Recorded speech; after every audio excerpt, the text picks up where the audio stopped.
Sa tinuray lang, ug mangita gani kag value sa x.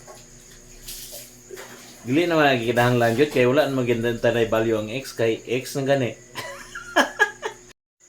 For today's video mga kapaps, so ako lang i-explain og tarong no kay basig para dagdag lang sad ka kaning naa sa mga guide pod sa kanang wala pa kay bawo ba.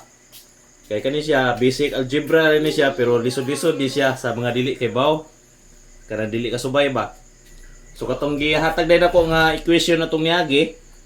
Suppose nako 2y plus x minus 3y equals 24. So, find the value of x. X equals ila.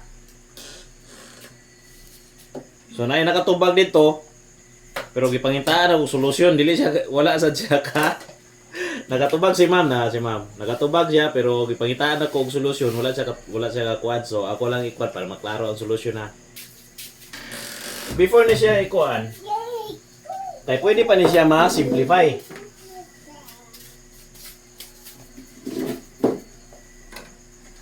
Like terms, 2y o negative 3y. So, makuha lang ni siya, i-simplify ni mo na siya, x minus y equals 24.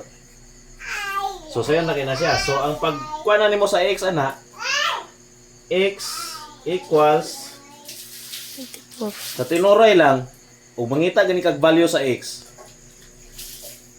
Dili naman nagkikidahanglan gyud kay wala naman gindantanay value ang x kay x na gani. Unsa mo goy x wala na ginay value. So padayon ta.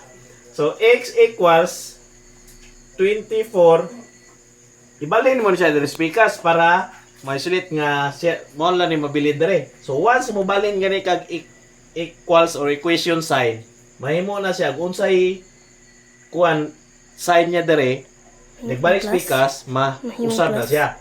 So negative ni siya dire, so nigabot dire yung positive. Positive Y. mo na ni siya ang answer na to sa atong x. Simple ra kayo. Ana na siya. Para mas makuha na to, atong i-checking.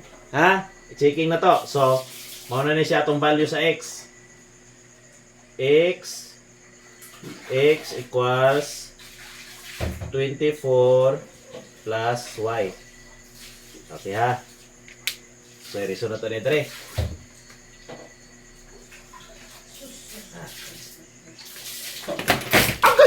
Itong chat eh. Masing na rin yung sponsor dia deh. Uy, naibot deh. Salah. Sige, question na niya. So, substitute ta sa value sa x. Tagaan lang na itong value ang x, good.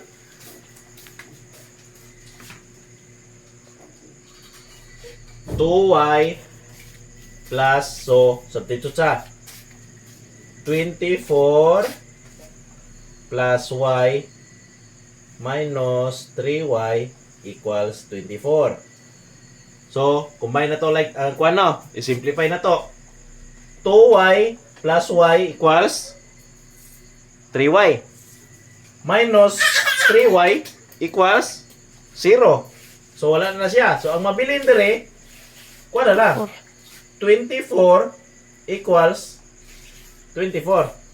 So, sakto ato ang checking. Okay?